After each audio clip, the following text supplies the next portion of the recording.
What's poppin', y'all? Welcome back to another episode of Teed Up. I'm your host, Pierre, Pee Wee the Plug, and Andreessen. We are back this week with another jam-packed episode. We got a lot to get into. I've been seeing all of the conversations on social media, kind of like the 2 weeks ago at All-Star. A lot of negativity, a lot of complaining, media people talking about it. I think KB made a video about it. I've seen other creators speak on it. KD has talked about it. So with that being said, we're going to talk about things that I'm enjoying around the league. We're going to bring some positivity into the air, to the basketball community. So we got that to look forward to. We also got one of our fan favorites, Q's with P, with Christian. He got some questions from y'all. So we're going to dive into some of the things y'all want to talk about. And we also have some flowers to give. And that's where I want to start. I want to start this episode. Like I said, we're going to be extremely positive today. We're going to start off giving out flowers. We recently found out, I think it was announced yesterday or maybe this morning. My days are blurred. One of my favorites is leaving the game. A lot of people that I talk to, whether it's in the industry, whether it's fans, when they talk about basketball, they have a person or a player that really brought them into the game. A lot of people say like Derrick Rose. Derrick Rose was so exciting. He made me fall in love with the game. Allen Iverson, he made me fall in love with the game. This player and this person, for me, did that for another league. When I was younger, women's basketball was a thing. It wasn't as big as it is today, but it was a thing. And I can't say that I was necessarily into it. But when I found out about this woman named Diana Taurasi at UConn, it kind of opened up my mind into the women's game at the collegiate level and then into the WNBA. And to see that she is now retiring, it's kind of one of those bittersweet things. She's had a really decorated career. And she's obviously played 20 seasons in the league, so she deserves to be able to go off into retirement. But she's a figure in the W that was kind of like how Kobe was for me, where it was like I just can't imagine not turning on ESPN or any basketball that I'm watching and they're not on the floor being involved. And I just want to go over some of the things that I have in front of me for those of you that don't know about Diana Taurasi. So 2004 first overall pick out of UConn, 04 Rookie of the Year. And again, I remember when she was drafted. I remember even watching the behind the scenes of her draft where she had to wear like a skirt and pantyhose and she was getting out of like a cab or whatever. And I remember her saying like, man, I watched the draft last year. Y'all ain't have LeBron and Carmelo doing all of this. And she was also an 11-time All-Star, 2009 MVP, 3-time champion, 2-time finals MVP. She is a 5-time scoring champ. Let's go into the year of 2009 for Diana Taurasi. She won the MVP. She won the championship. She won finals MVP. And she also was a scoring champ. So an incredible year for her. 14-time all WNBA. Assist leader in 2014. So in the older years for her, she found out how to dish the ball a little bit. Also the all-time leading scorer in the WNBA at 10,600 and something points. And I was writing down all of the accolades, right? And then in my notes, I put, just go to Wikipedia because there's a lot more. That's just the W. She is also a 6-time EuroLeague champion, 7-time Russian National League champion, 3-time Russian Cup winner, 3-time Russian League Player of the Year, Turkish National League champion in 2011, Turkish Cup winner. She won the national championship at college with UConn 3 consecutive years in a row. Historically, y'all know that freshman year when they lost to Notre Dame in the Final Four, she went on there and said that she would never lose an NCAA tournament game again in her career. And she backed it up by winning 3 consecutive national championships with UConn.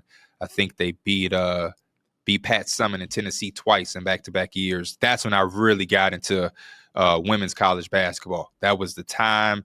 That's it for me. You Sue Bird. But yeah, I like Diana Taurasi, incredible career. Thank you for all the contributions to the game. Thank you for the swag. Thank you for the competitive fire and for bringing a face to the WNBA that made people like myself fall in love with the game and college basketball. College basketball, I think for the women's game, it went like Diana Taurasi, and then it kind of segued into like Candace Parker, and the rest was history for me. It's been beautiful ever since, and to see the game where it is now, you can't talk about how far it's come without mentioning certain names. And Diana Taurasi is definitely one of those names. So again, wanted to start off the episode with giving my flowers and my love to Diana Taurasi. If there is ever a time or a situation where she can come on Tee It Up, y'all know, let her know. We would love to have her. Now that I think about it, actually, Diana Taurasi retired with over 100 texts. So ironically, she would be more than the perfect guest for Tee It Up. Now, segueing into the things that I'm enjoying about this NBA season or around this NBA year. Again, I do want to say it's going to be a conversation that you're going to hear a lot.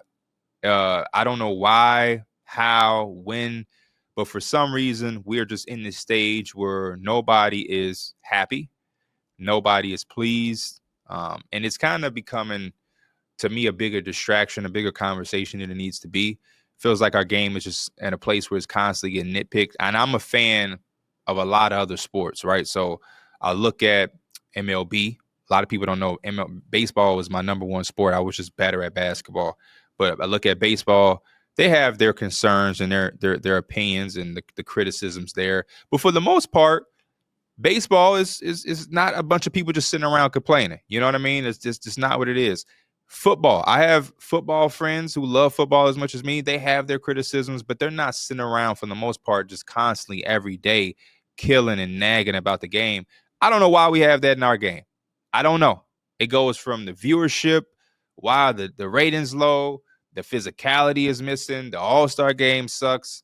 The current stars in the game ain't good enough. The league is being carried by Bron and Steph and Durant, and when they gone, we're gonna be in trouble.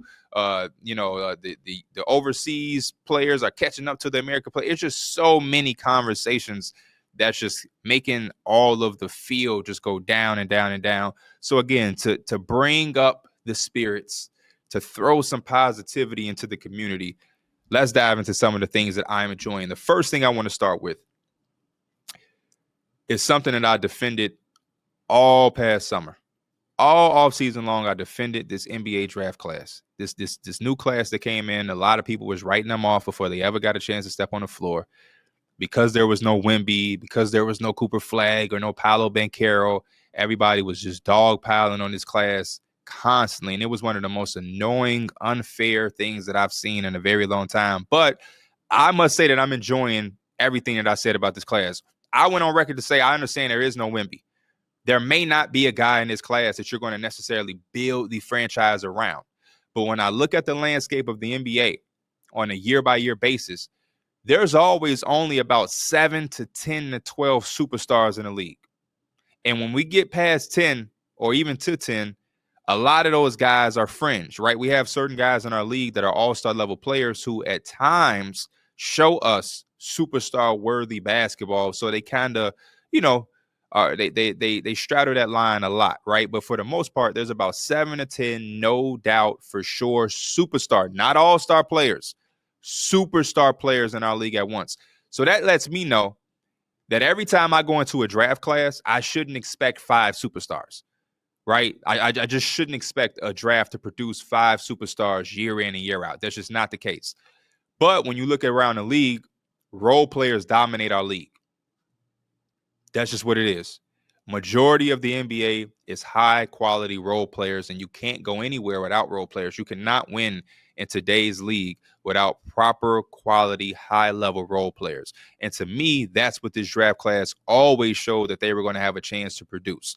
And when I look at all of these names that I have written down and the different flashes and the different things that they've shown us already in this rookie year, I again hold my point that this draft class is not as weak as people portrayed it to be. Not having a Wembanyama does not make you a weak draft class. We'll go through some of these names. Stephon Castle, potentially the rookie of the year, has had a very strong case, has done some really good things with San Antonio. I know a lot of people like to nitpick at his game, the field goal percentage, some of the turnovers, he fouls. Last few games or I don't want to say the last few games, but for a couple of weeks now, the Spurs, they've kind of held his minutes in check. A lot of people don't understand that, but, we don't really question the Spurs. They know what they're doing. We'll give them the benefit of the doubt. Jalen Wells, the last guest that we had. I'm excited for the next guest, by the way. Wink, wink. If y'all can guess that, y'all let me know in the comments. But Jalen Wells, impactful rookie. second-round pick. He's on a playoff team doing some very, very big things. He had a really good game last night against the Phoenix Suns. Donovan Clingan with the Blazers. Zach Edey, another guy with the Grizzlies. The Grizzlies got 2 rookies who are contributing to their team already in their rookie years, and that's a playoff team that looks like they're going to have potentially home court advantage in the Western Conference. They have 2 rookies that start and contribute to help them win. Understand that. Again, not necessarily. I don't know if the Grizzlies are ever going to build the franchise around Jalen Wells. I'm not here to say that, but he's going to be there as a supporting cast player to help them win and get to where they want to go. Modest, my boy Modest Buzelis with the Bulls. He's showing some flashes. Zachary Richardson with the Hawks. Jared McCain before he got hurt. Khalil Ware with the Heat. AJ Mitchell with the Thunder. Isaiah Collier with the Jazz has looked really good since he's been getting minutes. Dalton Connect has shown flashes. Tristan DeSilva with the Magic. Jacoby Walter. Ron Holland, who's also on a playoff team in a rotation right now in Detroit. The Wiz Kids, Sar, Bub, George, they've all had different flashes. Quentin Post with the Golden State Warriors. Jamal Shead and Mogbo for the Raptors. Ryan Dunn early in the season was looking like the rookie of the year with the Phoenix Suns. Rob Dillingham and Terrence Shannon Jr. just was a part of the comeback that the Timberwolves had against OKC in Oklahoma City on the road. They were on the floor to close that game out, excuse me. Yves Missy with the Pelicans. This draft class is loaded with quality role players who are going to help contribute to winning. And this is just the first year. Some of these guys haven't even scratched the surface yet. So that's one of the things that I've enjoyed. I hated it. I don't understand it. To me, I feel like every young player that gets drafted into the NBA, regardless of your opinion or your assessment, because that's a part of the game. When rookies and draft guys are coming into the league, you have to evaluate the talent. You have to give your opinion. You have to speak on it. I understand that comes with criticism. But to write off an entire draft class before any of the players get to step foot on the court is mind-blowing to me. And that's, again, one of the things that I struggle with. Why is there a thirst to project people to fail? Why is there a thirst to be negative constantly in our game today? Like in every single aspect, there is a thirst. There's a thirst. There's going to be people that watch this draft class who had opinions on it, who are going to hope that these guys don't turn out to be shit so that they can say that their opinion was right. I'm a part of the business too. I have to make my assessments, right? I have to make my conclusions. But I never wish failure or negativity to be right. We talked about the Brooklyn Nets earlier in the year, and it came up again because the Nets are a lot better than we projected them to be, and only Derek on the panel thought the Nets would be as good as what they are. And I know me and Kenny gave extreme pushback on that because we expected, number one, the Brooklyn Nets to sell a lot more than they did, right? I just cannot still today fathom the fact that Cam Johnson is still on that roster. We talked about Cam Johnson being traded for about 11 weeks of the year, was dedicated to mock trades with Cam Johnson going to this contender, that contender, that contender. So, but my point is, I'll just be wrong on that. I was wrong. I'm not going to wish failure upon the Nets for me to be right. That's just not the mentality that I have. I make my assessments. I make my predictions. Predictions have 2 routes. It's either going to be right or it's going to be wrong. And that's just what it is. Sometimes I'll be right. Sometimes I'll be wrong. That comes with the business. That comes with the game. Anybody that's shooting 1,000% from the field on predictions, they're not doing their job enough. You're playing it too damn safe. Next thing that I've been enjoying around the league, along with the rookie class, is I don't even know how to title this one, but I named it Coming Into Your Own, a.k.a. the leap year. Now, I do want to preface this by saying there's levels to the leaps that we're going to talk about, right? There's levels to everything that we're going to discuss. So I don't want to mix all of these names up in one pot because, again, there's levels. So number one, you look at a guy like Tyler Hero. Tyler Hero has made an all-star jump this year. That's as big of a jump that you're going to get. A legitimate guy who a lot of people thought was overpaid. He has been in trade rumors for so and so many years. He was even a guy where in that Damian Lillard trade sweepstakes where the Miami Heat was trying to acquire Dame, it was like nobody was willing to take on Tyler Hero. And now all of a sudden he's blossomed in Miami to being an all-star level player. And he's had a really magnificent year. He's been the number one option for them. He's delivered. And we've seen him grow into this all of a sudden in a new year where for a little bit it looked like Tyler Hero had kind of plateaued. So it's been nice to see a guy like him not allow everything that's being said to dictate who he is and allow that to cap him out as a player. I love seeing guys, break through and have a higher trajectory than they've shown, because progression isn't linear. It isn't like NBA 2K where like every year you're going to get a +2 and you're going to keep going and you just stop and you plateau. It's like a guy may seem to plateau for 4 years straight and then out of nowhere, boom. Just like the next guy on the list, Norman Powell. Norman Powell seemed like he was who he was. He was going to give you around 15, 16, 17 points, catch and shoot, come off the bench. And that was just going to be Norman Powell. But no, I don't even know what year this is for Norman Powell. This might be like year 9, year 10. Norman Powell said, I'm going to have my career year, and I'm going to look like a totally different player than any of y'all have seen. And I'm going to put my hat into the ring of potentially winning the Most Improved Player of the Year award. And I love similar stories like that. Jayson McDaniels is another guy who, with the Pelicans, was hurt. Didn't really understand exactly what Jayson McDaniels was always an intriguing prospect. And then all of a sudden now he's destroying the steals record. To me, potentially can be a defensive player of the year now that Wemby's gone. I know that they love to give it to the bigs. I got love for my bigs that's holding down the paint and anchoring defenses.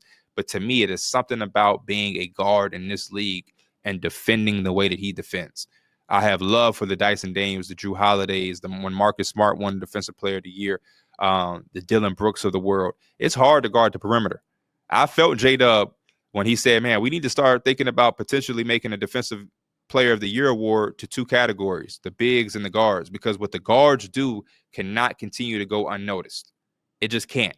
And for him to be destroying that steals record the way he is, needs to get a little bit more love and credit, especially because it isn't like he's on the best defense in the NBA. It ain't like he's just around all these lockdown defenders or like a defensive anchoring big behind him. He gets to just take all of these risks. He's doing it on a defense that is so-so. He's out there with Trae Young and whatnot. So I love what Jayson McDaniels has been doing. To a lesser level, you got guys like Trey Mann, and I know Trey Mann got hurt early in the season, but Trey Mann, a guy that I've been a fan of for a very long time, was able to finally find his footing in the NBA after being kind of lost in the mix over there with the Thunder, went to the Charlotte Hornets and was looking like a potential 6-man of the year candidate. Of course, got hurt and hurt his back. He's out for the rest of the year, but I love seeing him make that jump. Another guy, Ty Jerome. One thing about me, I love me some Ty Jerome. I say it on Twitter almost every night now. It used to be a occasional tweet when Ty Jerome is cooking, but now I feel like Ty Jerome is cooking every time the Cavs is playing. That's just what it feels. I forget who they played yesterday. Who did the Cavaliers play yesterday? My mind is blanking. But a couple of nights ago, he cooked the Grizzlies. Orlando last night. They played Orlando. Thank you, Christian. They played Orlando. He was cooking Orlando last night. And now it's becoming a nightly thing when the Cavs play. I love me some Ty Jerome. Be expecting that tweet. Ty Jerome has made an incredible leap for himself. He looks like a guy who's going to go into the offseason and get paid real handsomely. And I have a lot of Cavalier fans that always hit me up when I make that tweet and say, man, P, I love me some Ty Jerome too, but can he calm down so we can keep him?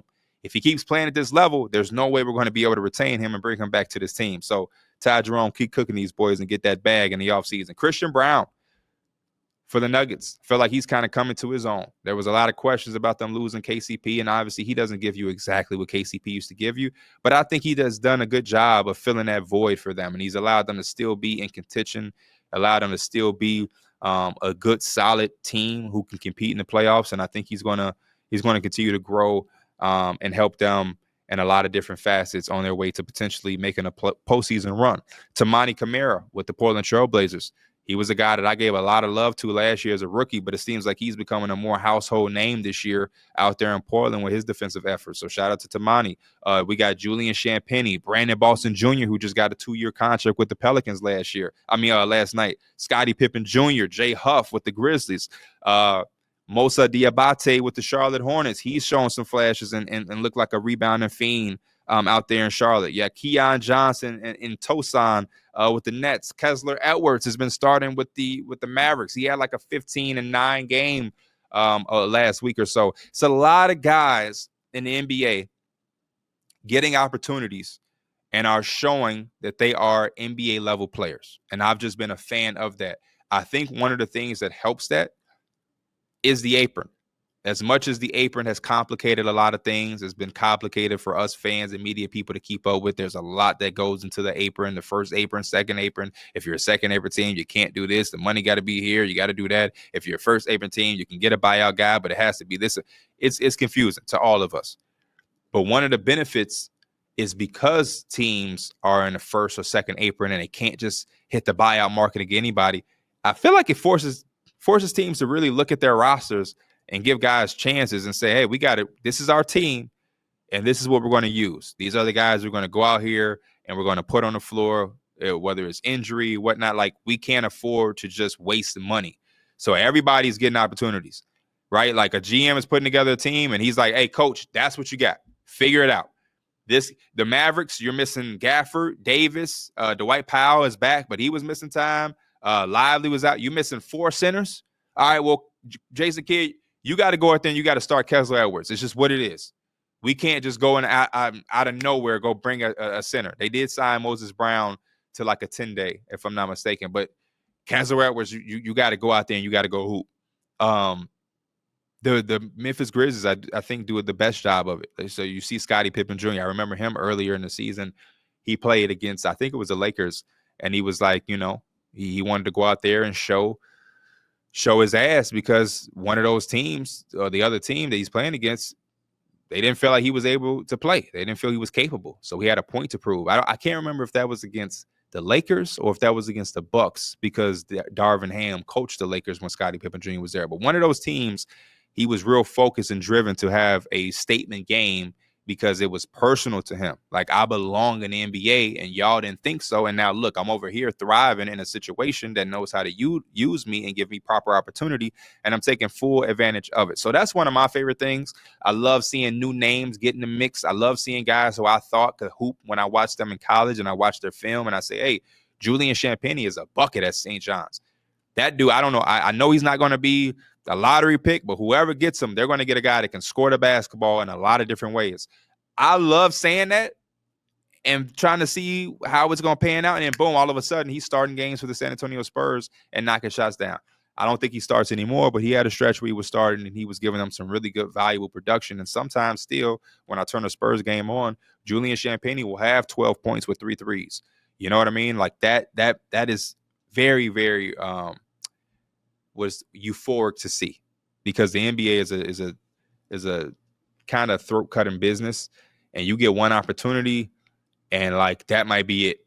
You get drafted, and if it's not the best situation for you, nobody cares. It'll just be like, hey, he's out of the league now. Now he's a journeyman in the G League, or now he's overseas, in the Euro League averaging 20. And it's like, man, what happened to that guy? Why couldn't he stick in the NBA? Now it feels like, because of the first, second apron and money has to be managed the proper way, teams are going to be more and more into potentially giving guys opportunities, knowing that they have to be smart with their money and get the most out of the salary cap that they have for that season.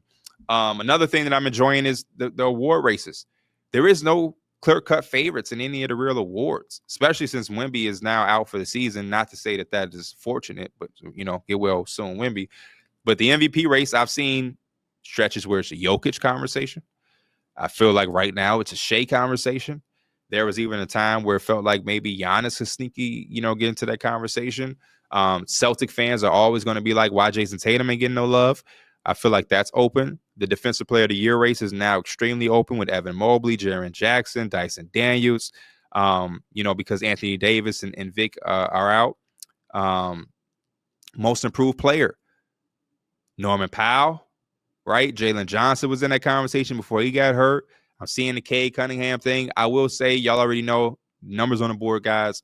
We are not fond of number 1 overall picks getting the most improved player award unless they are somebody that was looking like they weren't in the best trajectory or whatnot. So hopefully Norman Powell can get home that award. There's some other guys that I think are plausible That Ty Jerome potentially could be in a most improved player type candidacy. 6th man of the year, Ty Jerome. Karis LeVert was in it for a little bit. Peyton Pritchard was in it. You know what I'm saying? Malik Beasley, I think you could potentially put his name in it. Like every single award, Coach of the Year, is wide open. And I love tight races. I love when it comes down to the final wire. I love when players have extra chips on their shoulder or extra point to prove. I just feel like the basketball is at a much higher quality. And I love when players actually come out and say that they want it, right? And I feel like as of late, we've been getting more guys expressing. Like when Darius Garland was in the mix to be an all-star, he came out and said, like, I want that. I don't like the nonchalant players say, yeah, man, it is what it is. If I win it, I win it. No, let it be known. I want to be an all-star. I want the damn award. I want it all. Let it be known. There's nothing wrong with that. It is a team sport, and you got to be, politically correct when it comes to being a team player. But at the same time, damn it, it's okay to want individual accolades for yourself and to see yourself have some type of success. It's nothing wrong with that. So I've been enjoying that as well. That's one of actually my favorite things that I've seen all year long. Another thing I'm enjoying, and this is, I almost owe him an apology. Almost. I'm not going to because I was riding with him for a very long time. The aggression and the surge of Jaden McDaniels on the offensive end of the basketball floor. I remember early in the season, I was expecting a jump from him. I've been expecting this jump for the past 2 seasons, I believe. But I was like, you know what? Maybe I'm putting too much on Jaden McDaniels. Maybe he's just a defensive specialist. And when he has his little moments of giving you some offense here and there, you just take it and you run with it. Maybe I'm putting too much on his plate. But I remember the Jaden McDaniels who was an aggressive offensive player before the NBA. And I knew that, when it all came together, he could be a really good two-way wing in this league. Because I think one of the most vital things in the NBA as part of development is when you take a wing like Jaden McDaniels and you make them defensive-minded to get on the floor and they use all of that defense for minutes. Now when they are a 30-minute player, they already have the defense, and now you just let them get back to who they are and who they've been developed to be, their upbringing as offensive players, and now you have a two-way player. But for whatever reason, we never really got that huge jump for Jaden McDaniels, but I think over the last, I don't know, Christian, how many games has it been? 17 games, 15 games, 20 games? Over his last 16. Over the last 16 games, he's averaging what? 17 and a half? Yep. 17 and a half. That's all I want from Jaden McDaniels. I never was a guy that was feeling like Jaden McDaniels needed to be a 25-point, game per score or anything like that. They have Anthony Edwards. They have other guys that could score. Last year they had Cat. Nas Reed is going to score. Randall, when he's out there, he's going to score. But I do feel like Jaden McDaniels in this league could be a really good Robin to Anthony Edwards' Batman for the offensive sake. So when you have those dry spells or you're in the playoff series and they're throwing 2 bodies or multiple bodies at Anthony Edwards, Jaden McDaniels, in my opinion, has all of the ability and the skill to every once in a while put his head down and make something happen for himself. He doesn't need Mike Conley, Dillingham, Ant to create and generate all of these shots for himself. He can go and one dribble pull up and shoot over any defender because he's 6'9". He can put his head down and get to the rim. I think that was one of the best things I've seen in that Oklahoma City game that made me extremely proud. And he's pretty much the reason I came up with this segment or the majority of this episode with this things that I'm enjoying, because that was the first thing I said. I'm really enjoying this game from Jaden McDaniels, and I'm really enjoying the stretch of him being aggressive offensively and using his 6'9" frame and his ability to, mix it up with a catch and shoot 3, 1 to 2 dribble pull up in the mid range, driving and putting his head down. You're dunking on people, getting down in transition, using that defense and creating offense. I love this version of him. And to me, if this is going to be who he's going to be for the rest of the season and the foreseeable future, this Minnesota Timberwolves team has a different trajectory, especially coming to playoffs. If he's going to play this way and be this aggressive, they are going to be a lot tougher than a lot of us anticipate, right? Like, especially against the Oklahoma City Thunder team, where they're going to defensively mix a lot of things up, and they're going to try to throw a lot of different things at Ant to kind of frustrate him, to slow him down, and they're going to say, somebody else beat us. And I think Jaden McDaniels has the ability to say, okay, well, I'll beat you. You know what I mean? I'll be there to help Anthony Edwards down the stretch and whatnot, because again, they have the talent with him and Nas Reed, who made some big shots in the Oklahoma City comeback game. Julius Randle, when he's playing calm and control, he can be effective. They have, the offense and the defense when Rudy's healthy, being the defensive anchor to be a team that's going to make it tough for teams in that first round playoff matchup, depending on who it is that they're matched up with. So shout out to Jaden McDaniels over the last few games or whatnot. Some of the things he's been doing. He had 27 in that win against Oklahoma City. And the other win against OKC right before the All-Star break, I believe, they had a 15-point win. He had 21 in that game.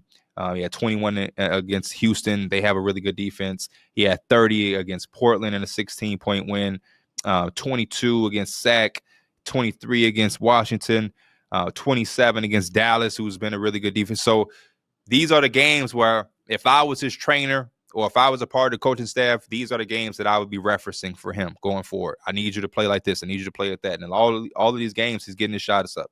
The game against Dallas with 27, 18 shots. The game that they just came back and beat OKC, 16 shot attempts, 15 shot attempts, 15, 18, 11. The last 1, 2, 3, 4, 5. The last 5 games, he shot double-digit shot attempts. That's what you want to see. I don't want to see the Cleveland game where they lost by 21 and he only had 8 shots in 32 minutes. To me, those games have to be long gone. He cannot afford, unless he's not on the floor because of foul trouble or injury, he cannot afford to have 6, 7, 8 shot attempts. At the least, you got to walk away with 10. At the least. So shout out to Jaden McDaniels. Keep doing your thing, my guy. And you got somebody rooting for you on the offensive side of the basketball court because we know what you do defensively. Next, I'm loving the unpredictability in the league right now. Like, we've had years where the league has been predictable and we still enjoyed it. You know what I mean? Those years where we knew that it was going to be the Warriors against the Cavs in the NBA Finals, LeBron and Curry and yada yada. Those seasons were still entertaining. They had their moments and we enjoy them because we're going to enjoy basketball. We are enjoyers. See what I just did there? But I'm loving the unpredictability. Some of the things that have been unpredictable, the 76ers collapse. The 76ers were one of those teams that I was anticipating making the Eastern Conference a lot stronger and being comparable to the Western Conference. When you look at the West, coming into the year, we had the Thunder. You knew that the Lakers were going to kind of be in the mix somehow. The Mavericks, the Nuggets. There was also, the Warriors. There's always a bunch of different teams. And then you had the Grizzlies and the Rockets kind of up in the air. Out East, it was okay. You got Boston. You're going to have Philly. You're going to have New York, Milwaukee, Cleveland. Orlando was really strong last year. This is before we knew that they were going to have the injuries. You got Indiana Pacers. You have to respect and acknowledge the Miami Heat because it's Pat Riley and it's Eric Spoelstra and Jimmy Butler and the Heat culture. This is, again, coming into the year. So it felt like it was a lot going on. And the 76ers have just had a crappy year. Just extremely bad. The Paul George signing does not look fruitful. Every time I look up and they're losing another game and another game and another game, and Paul George is giving another quote, another quote, another quote. I'm a big Paul George fan. Y'all know that. I've kind of just been in my cave this year with the Paul George hype fan train. Like, I've just been in the cave. You know what I mean? Because it's just number one, the team sucks. He's been having a tough season coming off of a free agency where he's going to get $200 million. The Clippers have been better. Right, the Clippers are supposed to be a team that fall off the cliff with losing Paul George, and the addition by subtraction, they're another unpredictable thing. Right, they unpredictably have stayed afloat. They've stayed afloat, and they've been killing it. And Paul George is like, he said something about drugs. Drugs are good, or what? Drugs work, or something like that. When they asked him about Embiid, the other night he came out and said, we just don't have the habits and of a championship team or whatever. He's something about not having the traits and the characteristics of a championship team. And I read these quotes and I just be like, PG, brother, you making it easy for him, because I already know what everybody's going to say. They're going to say, what do you know about championship traits? And sure enough, I go online and I see the quote and it's just going viral and everybody's saying, what would you know about championship traits? And it's just like, PG. My gosh, what a year. The Cavs top spot run, unpredictable. I knew the Cavs was going to be good. I thought the Cavs were going to be good last year, even before the injuries. They still had like almost a 50-win year like they did the year prior. So 2 + 2 always equals 4. So I said, hey, if they had 48 wins last year in a riddled season, as long as they're healthy, they're going to have 55 wins or so, right? And they've just ran off with the Eastern Conference.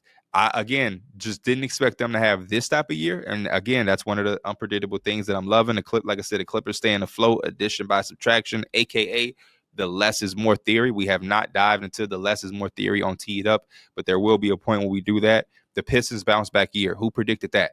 A team that lost 28 consecutive games last year, a team that had to fire their coach, a team that was a laughingstock of the NBA, a team that FanDuel and betting sponsors were putting up props that said, will the Pistons win another game this year?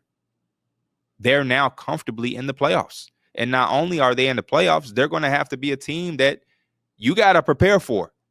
If you let the Detroit Pistons catch you lacking, they will win a series. They're one of the hottest teams in the NBA right now. They're young. They're hungry. They have a guy. They have role players. They're gritty. They can shoot the three. They'll fight you. Isaiah Stewart is always ready to fight you. You know, God forbid you get in a playoff series and Isaiah Stewart gets in the head of one of your best players and an altercation pops out and now your best player is suspended for a game or two. Isaiah Stewart is ready for that, right? And he's been doing the damn thing on defense. So the Pistons, I just was not predicting the Pistons to be this good of a team after having the year that they had last year. I thought that they would take a step, right? I thought that they would be better than last year, but to have a complete 180 and to now be in the mix for the playoffs, very, very impressive. The Luka trade, talk about unpredictability. Who predicted Luka being traded? Not me. These are the things that just has allowed the NBA to be popping, right? It's pop. Like I said on the Numbers on the Board podcast, the NBA has so much shit going on this year that I have had to wait for the MLB to come back. Spring training happened out of nowhere, and I didn't even realize it because I was so glued into what the NBA had going on. Every year for me, I'm counting down the days for spring training. When are the pitchers and the catchers report? When is it starting? When does it start? When is MLB The Show coming out? Like this year, it's just here because I'm so glued into all of the shit that's happening in NBA. And then last but not least, the other thing that's just unpredictable is funny. I can't believe Cam Johnson is still in the Nets. I'm sorry. I just can't believe Cam Johnson's still in the Nets. That is the guy that I like. If I had any money going into the season, they said put money on one person that you guarantee will be traded this year or by the deadline, I would have probably put $15,000 on Cam Johnson being traded.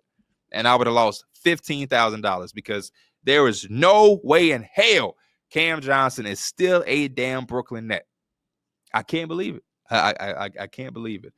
The next thing that I want to get to, and we're getting to the end of my list, that I've been enjoying, and it's not just this year. I've been enjoying this young man's game since he's came into the league, and he recently had a quote with the Washington Post, and he said, they asked him if he feels appreciated. His response was, honestly, no. If you took the name and the face away from all my accomplishments, and you're just like, this is what player A accomplished at 26, people would talk about me a lot differently.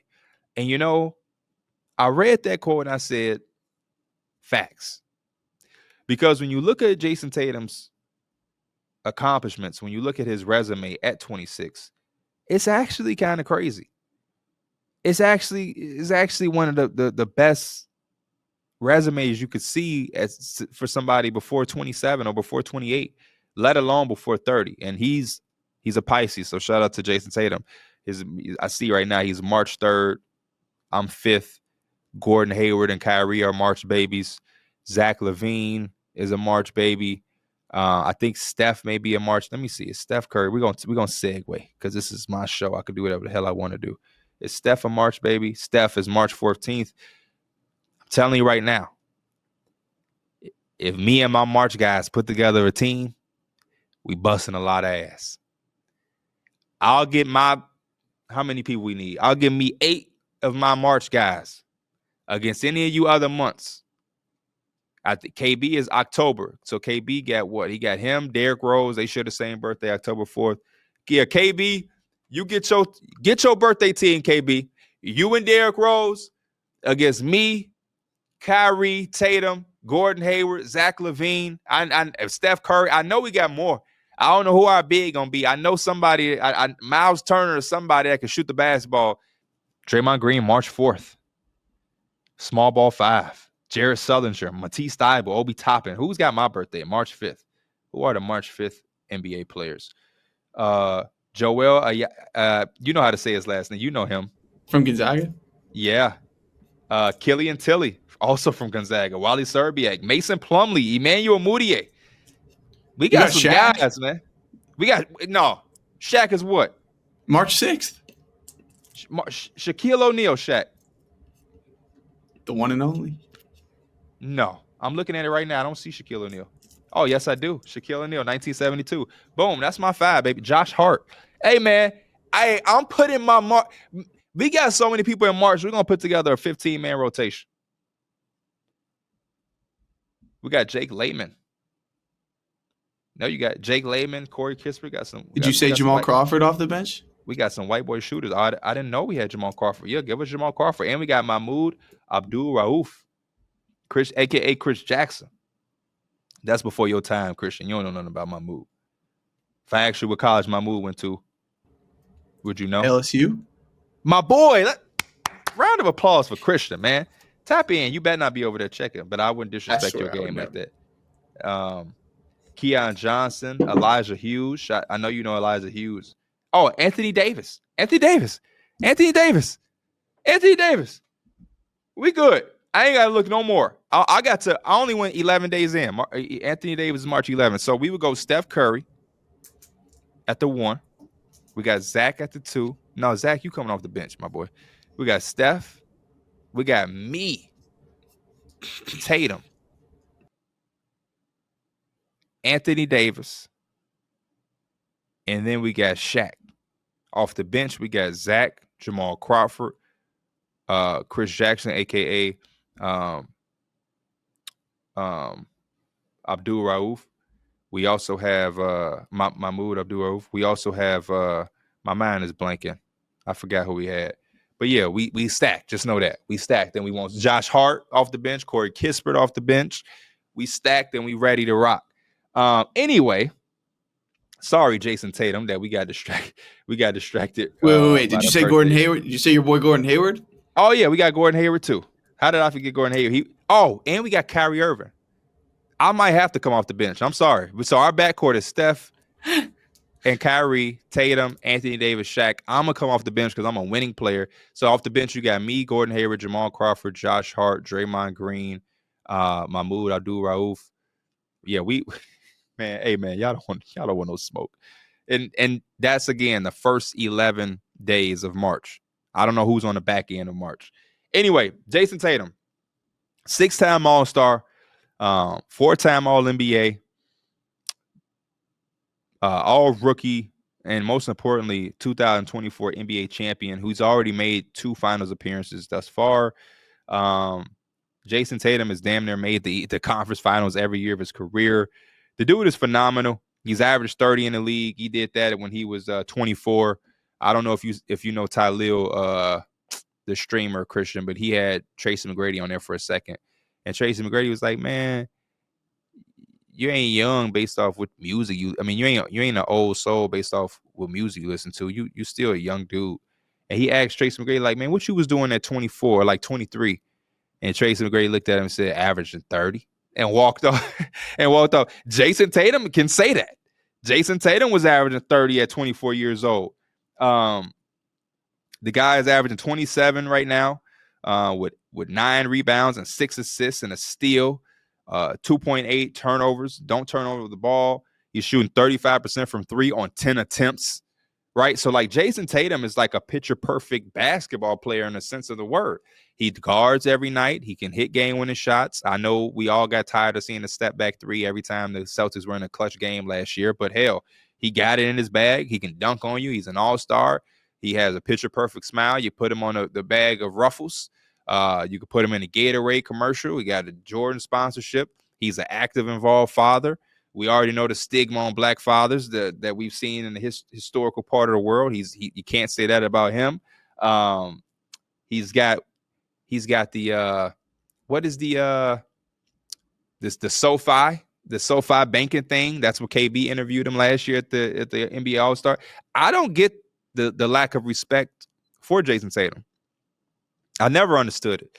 Everybody rushed to talk about the face of the NBA after these guys are gone, and these guys being LeBron James, Steph Curry, and Kevin Durant. Our face of the league might be looking right at us in the face. We skipped over him and we went to Anthony Edwards. Why? No disrespect to Anthony Edwards, but Anthony Edwards ain't a champion. Anthony Edwards ain't got the accolades that this dude got. Anthony Edwards, it's just not Jayson Tatum as of now. We skip right over Jayson Tatum. Shai Gilgeous-Alexander is now the guy being in the conversation. Why? Shai is doing his thing. Shai is probably going to win the MVP. But, I mean, Tatum is in the MVP conversation almost every year. We're not going to give it to him because the Celtics are stacked, and I can understand that. But I just don't get it. He didn't win the Finals MVP. They gave it to Jaylen Brown. I had no problem with that. But it felt like a lot of y'all was, like, happy. It damn near didn't want him to get it. They lost the Finals, and y'all blamed him. Against the Warriors, and I didn't really understand that when he didn't play in USA. Made no sense to me. How is Derek White playing over Jayson Tatum? No disrespect to Derek White. Derek White will come on this podcast and tell you he's no Jayson Tatum. So I'm enjoying Jayson Tatum just being great. I'm not taking his game for granted. I'm also a Jayson Tatum fan. I think that's another thing. I seen Jayson Tatum for the first time at Chaminade High School. Excuse me. The first time I ever seen Jayson Tatum, he was probably like 11. There's a video that you probably can go see, and I remember him because I kind of shrugged the video off. I hate those videos. I hate when we rank a 9-year-old like the best nine-year-old in the world. It's just stupid to me because what happens if that kid stopped growing? You know what I mean? Like I don't get why we rank kids so early. But I seen a young video of Jayson Tatum. This is before he was even in high school. I'm sure it's still on the internet somewhere. I'm sure you can find it. But then after that, I seen him at Chaminade. He was hooping. St. Louis is not that far from Chicago. Then he went to Duke. He wore number 0. So, if you know me, I love Austin Rivers. I feel like nobody should wear number 0 after my boy Austin Rivers. But he wore number 0. And he was a dog there. I liked him there. He came in with the Celtics. They went on the Eastern Conference Finals as a rookie. He dunked on LeBron. He had the moments. He was a dog there.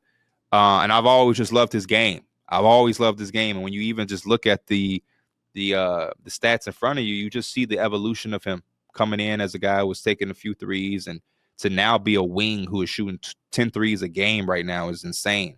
To even be a guy that's getting 6 assists a game, insane. Jayson Tatum checks every box. If we were making the perfect wing in like a video game, it would be him. Right? Because, I mean, he does everything. He can play make. He can score, isolation score, catch and shoot score, so he can play off others. He could scale up or down. I've seen Jayson Tatum be a shooting guard. I've seen Jayson Tatum be a power forward. He rebounds well. He's versatile perimeter defender. He's a winner. What's the flaw? The flaw is that he said, "We did it." And that's funny. That's cool. We can knock that shit on social media, but then we have to get past that. That shit is old now. You know what I mean? And he's even able to laugh at it and have fun with it. But to me, that's the shit that is the problem with the game. None of that fucking matter to me. I'm a basketball guy. What are you doing on the court? You think I give a fuck about him saying, "We did it"? He likes Kobe. So he took a photo like Kobe. Corny or not, he can hoop. You know how many players I think do corny shit? Hey, I thought Victor Wembanyama did a lot of corny shit during All-Star, in my opinion. That's just me. It don't take away how good of a player he is. It don't stop me from liking him. But oh man, All-Star is a business meeting. I'm not coming to be friends and shake hands. It just sounds like some shit that somebody told you to say. It sounds like you're playing, like you're trying to play into this. I want everybody to like me. I want to say the things that people are gonna be like, "Oh man, look, he got it right." It don't come off genuine. But it didn't stop me from saying, man, that Vic be hooping. I still like Vic. I still think he's good. I still think he's cool. But I'm not here to agree with every single thing every NBA player does. I'm not a dick rider, I guess you can say. But Jayson Tatum, my point is that he can hoop. And if the game is about being able to hoop, good.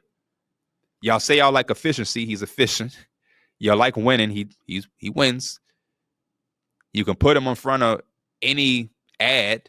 I feel like I'm also forgetting one of his ads. I think Jayson Tatum does Gatorade.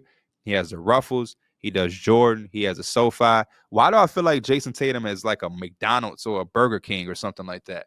Am I forgetting something? Boy. He got like a, what is it? Boy. Also, normal people call it Subway. Oh, Subway. Way. I should kick you in the ass for that. He had another one. I'm forgetting. Oh, Small Wins, the candy. He's like a part of Small Wins, which is like a not so sugary little candy. We met one of the other guys who created it at the SoFi event with Jayson Tatum. So yeah, man, and his Jordans are fire. Historically, when people get their own Jordan shoe, this shit has been ugly. I'm gonna say it. I'm sorry, Michael. Your shit was fire. The shit you wore was fire. But like the Chris Paul Jordans, come on, man, stop talking to me. Like we're not even about to play this game. CP3, I love you, but some of them Jordans that you got, that you was releasing, them shits was ass, man. Them shits was ass. Some of the late Mellows, them shits was ass too. I'm just keeping it a buck. Luka, some of his shit be nice. Some of it is questionable. Jayson Tatum's shoe has not missed the mark at all with Jordan. It has not missed the mark. Jayson Tatum, I appreciate you. I love watching you. I won't take your game for granted. And trust me, the real basketball people appreciate your game. The internet is not a real place. It's not. Last couple of things. I've been enjoying the Jimmy Butler and the Golden State Warriors marriage. I think Jimmy Butler is exactly what they have needed. They needed somebody to come in there and just take some type of pressure off of Steph Curry. Somebody who can go get their own shot here and there. Somebody who defenses respect. Somebody who has experience, who knows how to play. And that's one of the things I think is underrated about Jimmy Butler. You can say what you want about his antics and how expressive he can be. Jimmy Butler knows how to play basketball. He can make plays with the ball. He can defend countless positions. He offensive rebounds. He defensive rebounds. He can play off of the elbows.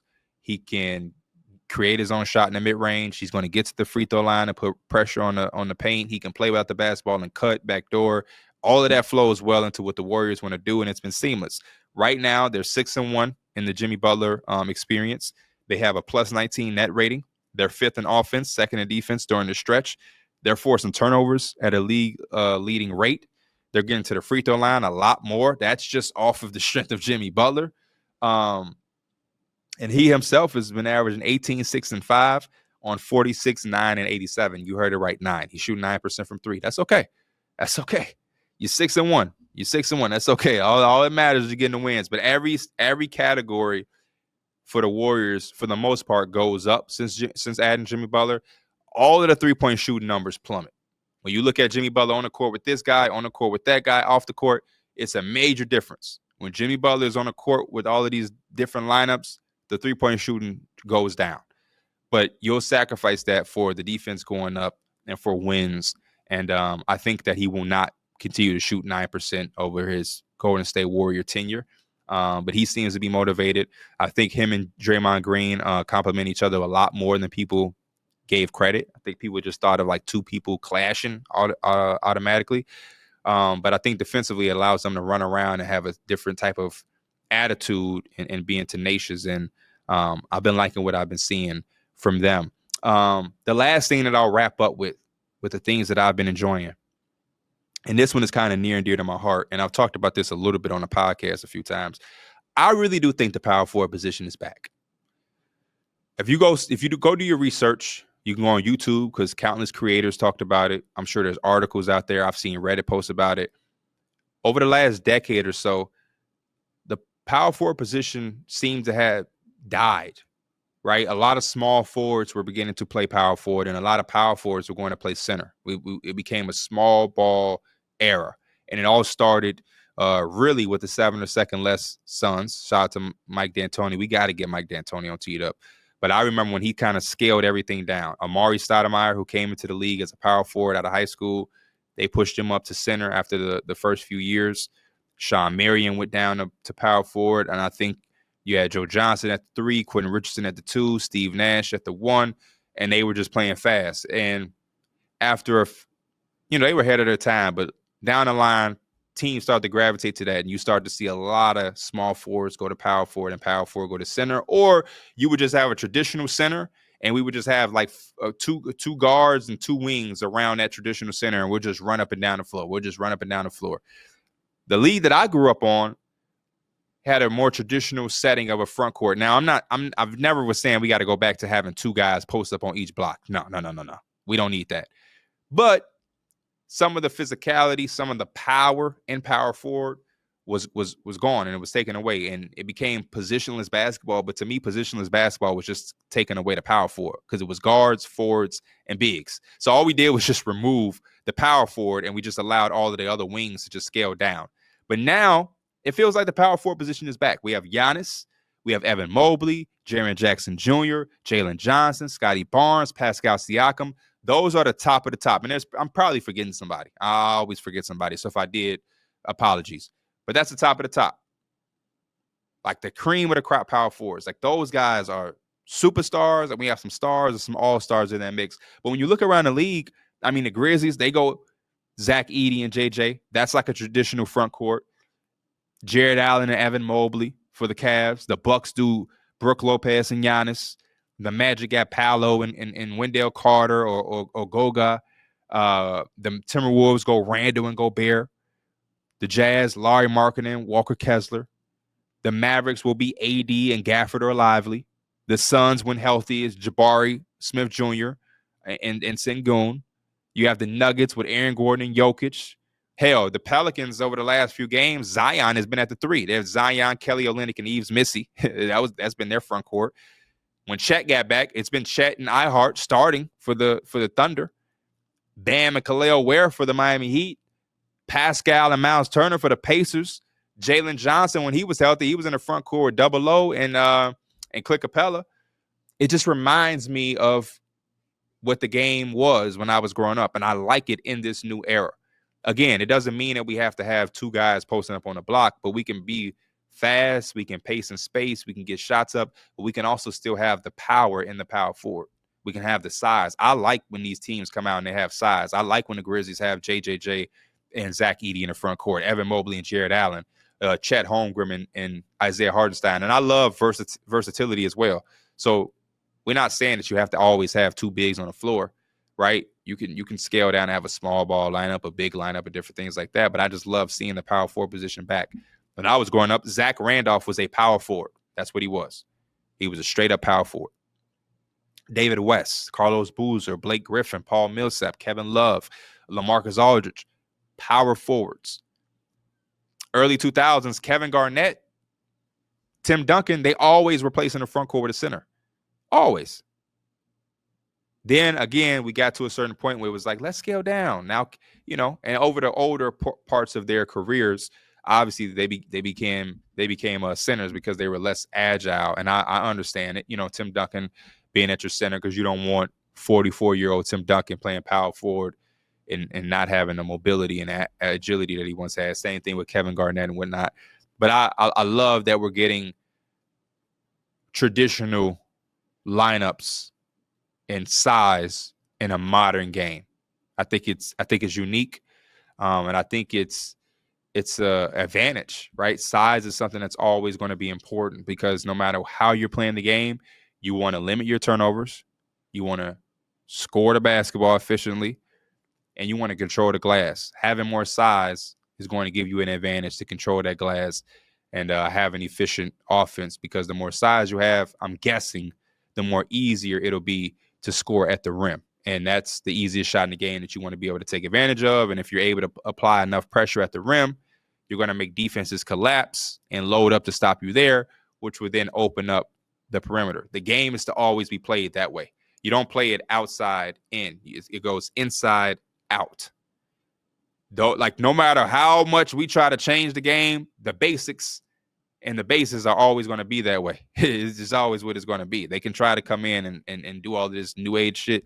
That's the way the game is always going to be played. So I enjoy that. Those are the 7 things that I'm really enjoying. Y'all be sure to stop in the comments right now and let me know the different things that y'all are enjoying. And I don't want to hear the generic shit. I don't want to hear that you are a damn OKC fan and you're enjoying y'all kicking everybody's ass. Give me some different things that aren't the typical that you're enjoying right now. Do it right now. Pause the video and do it right now. Now joining us, producer Christian. He's here with the Q's with P, one of my favorite segments. Apparently, a lot of y'all love it too. So let's dive right into it and see what y'all got. I told Christian, if y'all not doing what y'all supposed to do with these questions, you're gonna make me come in and put my foot down, make y'all really step y'all game up. So let's see what y'all got, man. We only want good stuff. We got good questions today. I still want people to think even bigger. Like I'm ready for someone to drop a paragraph about a basketball game they just had or a life issue. They're not, to a certain extent, but I want people to feel free to ask absolutely anything. We definitely have some good ones today. I'm going to start with some NBA and then we're going to trickle into other areas. So let's start off with Kabir.Chowla_1 wants to know, which rookie do you think will make the biggest impact come postseason? Which rookie will make the biggest impact come postseason? I'm gonna go with Jalen Wells, my guy. He's on a team that plays in the Western Conference, but that plays up. So I think that they have a chance to go on a run. A lot of the other rookies, I just don't think are even in that position. So I kind of have to lean him or Zach Edey. He's been able to be a seamless fit. He takes the assignment of guarding other teams' best players. So if you think about a 7-game series where the Grizzlies, let's just say the Grizzlies match up with the Warriors, he would take the Steph assignment. That's big. So if he does a good job, he will be impacting the series like no other rookie. You know what I mean? Even just to have that task, even if he didn't do a good job, let's just say Steph is Steph and he kills. It speaks volumes to even put that on the plate of a rookie who was just, like we talked to him recently, just a couple years ago, 24 months ago, he was at Sonoma State. So to now have that assignment in your rookie year after being a second-round pick, I mean, I have to go with my guy Jalen Wells. No bias there. That's just the best answer I can give you. Tomasi, next person, asked a question that I thought was really interesting. I've been seeing a lot of people labeled empty stats players recently, players like LaMelo Ball, Jordan Poole, and even Larry Markkinen. Personally, I don't really think it's fair to label a player as having empty stats. What is your take on this, and do you think there are any true empty stats players? No, I've never been with the empty stats thing. My position is, what are you supposed to do? If I'm Larry Markkinen, if I'm LaMelo, if I play on these teams that aren't good, what am I supposed to do? I'm supposed to not score? They said that about Devin Booker. And as soon as Devin Booker went to the playoffs and played meaningful basketball, he did the same thing. Scoring in the NBA is scoring in the NBA, whether you're on a good-ass team, whether you are on a bottom-feeding team. Now, there's different things to assess. You can look at somebody and say they're scoring that amount of points at that high of a level because they're in this role. If he's going to play on a team that has 2 other all-stars, his number would drop. Well, that's anybody. You know what I mean? That's anybody besides like a Kevin Durant. You know what I'm saying? Like Kevin Durant and who else? I guess maybe Shea right now. If you put them on any other team in NBA, they're going to have the same role. But for the most part, if you average 25 points and you don't play with nobody, and then you start to play with 2 other all-stars, theoretically, your numbers will probably dip a little bit, just a little bit. But I don't think LaMelo goes from being a 25-point scorer or whatever he's averaging right now, and he goes to a good team, and all of a sudden he's just a 16-point scorer. I don't look at anything like that. So no, I don't believe in empty stats. I think no matter who you play for, who you play with, you got to score the basketball. I do understand some people not believing or rushing into some situations, like when Bradley Beal was leading the league in scoring on the Wizards. I understood the hesitancy of people not saying he's the best scorer in the NBA, but that's all we have to do is use our basketball brain. You get what I'm saying? I also don't believe anybody was going out to say Bradley Beal was something more than what he was. But it's just assessing the game versus saying empty stats. Empty stats is just too much of a stretch because Larry Markkinen can score. He's shown us he can score. LaMelo can score, and I forget the last name you said. Who was the other name? Jordan Poole, which I think is just Jordan Poole. I mean, we saw what he did. Jordan in the Poole was a finals. scorer on a championship team with Steph Curry and Klay Thompson. Did he score as much as he's doing now, or to have as much freedom? No, but he was scoring a lot of points to be on a team like the Warriors, in my opinion. So I don't think any of those guys are empty stats, and I just think it's another way to kind of discredit somebody. And my mind is never to go to automatically find some way to discredit a player. Dylan Cable wants to know, if you were a bit more big hypothetical here, if you were a GM of a rebuilding team, how would you manage playing vets versus young guys? And when I saw this, I immediately thought to some of those Houston teams that were like just such a mess, or maybe some Philly teams where it's like, how do you find that balance of like, or Garrett Temple being on Toronto is another thing I thought about. But what do you think about this? He said playing vets? Yeah, like how would you manage playing vets versus young guys in terms like what is the best environment for a rebuilding team of, you know? That would be my main thing. I don't know if I necessarily it's the environment. So I would make sure I had vets. I would definitely get on page with my coaching staff and understand that we need to have vets, whether they're playing or not. We need to have. I think there's tiers of vets. So you have vets like James Johnson, Udonis Haslem, who are in the locker room, not necessarily playing minutes or anything like that. But I think the importance there is to, number one, have a voice to be able to hold people accountable. Right? Like that's the vet. No, ain't nobody gonna disrespect the vet because he's keeping it real everybody, and he's keeping everybody accountable. But it's also to show people what it's like to be a professional, right? They've played with a countless other players. They play with superstar players. They have stories. You know, they could take somebody under the wing, show them how to get treatment, which you should be putting into your body. That creates an environment. Now, as far as playing, that's where we want a different tier of vet. I don't want a vet to play X amount of minutes because he's a vet. I want a vet to have a vet. Like, I think the Rockets did a really good job of going to get Dylan Brooks. They went out and got Fred VanVleet. They also went and got Jeff Green. These are all vets who can play with the young guys, but don't step on their toes. That's the balance for me. You want complementary vets who can impact the game, who can go out there and play, but also won't step on a young player's toes. So I don't think Fred VanVleet gets in the way of anything Jalen Green is trying to do. I don't think Dylan Brooks get in the way of anything Jalen Green or Sengun is trying to do, but they complement them. And they're also vets that have strengths and their weaknesses. And I think that would be my thing, as I would want to go out and get vets that their strengths are my young guys' weaknesses. If I have a shot creating young player, I'm not about to go get another shot creating vet and now they stepping on each other's toes. They all in each other's way. It'll do more harm than good, right? They'll be competing with each other. I want to go get a vet that ain't got no beef. So, for example, if I GM the Blazers, I have Scoot Henderson. I'm going to get a veteran backup guard. I'm not going to get a starting point guard because then they're going to battle each other. I don't want them to battle. Right? I don't want them to have beef. I'm going to get a backup who knows he's a backup, who's going to come in, teach him the position, who can start games. You know what I mean? So if he's outplaying him, I can sit his ass down and let him know you have to earn your spot. But I'm not going to go and sign. I'm trying to think of when they got Drew Holiday, yeah, they weren't keeping Drew Holiday. Why would you get Drew Holiday? You know what I mean? Drew Holiday is going to beat his ass in practice every day. You're going to have to start.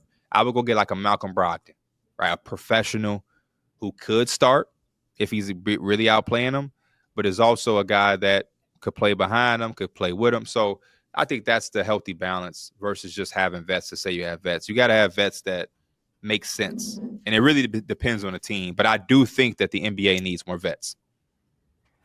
Follow up just from me. Marcus Smart and Chris Mills on the Wizards. Any thoughts on, their roles in that rebuild? I understand they're basically there because of money. They had to be there, but what do you think? No, I think that's real good. Before Marcus Smart ever played a game, there's a video of him showing Jordan Poole either how to guard something or how somebody is about to guard him. And that's exactly the type of environment that you want, where you have somebody there teaching. And also, again, Marcus Smart game does not get in the way of anybody that they have there. Now, do I think they're going to keep Marcus Smart for the foreseeable future? No, they're probably going to try to trade him next year, get his value up. It's a business. But while he's there, they don't have to really compete with each other. Hey, Jordan Poole, you want to be a scorer? Hey, man, that ain't how I get paid.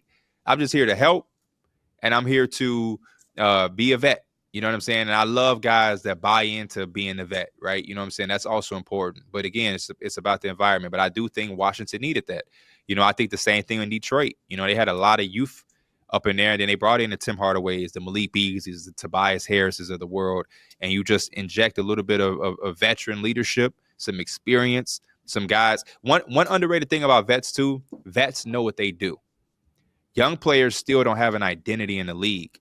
So, like a young player, he don't know if he's a spot-up shooter, am I a spark plug, am I a starter, am I a defensive guy? I'm still trying to get in my bag. I think I could be a 20-point scorer in this league. Vets know, right? Like, vets know, hey, man, I come in, my job is to shoot threes. I need to get it. Malik Beasley knows what his job is. And I think having more of that on your team and in the locker room also helps for the development of players. So when they see somebody, they're like, hey, come here, young fella. Dog, they want you to shoot. Shooting is how you're going to get the tens of millions. Stop trying to be a 25-point scorer. That just ain't going to be you. It's easier to have that conversation with somebody that went through it as a vet than it is trying to have your coach. Because I can imagine a young player walking away like, damn, coach don't fuck with me. He trying to change my game. You know what I'm saying? So that's another good aspect. But I do like that the Wizards, when they got those guys, I think they help a lot. From Johannes, greetings from Germany. Just from a jersey and sometimes how the court looks perspective, what team would you want to play for? From the court perspective and the team, so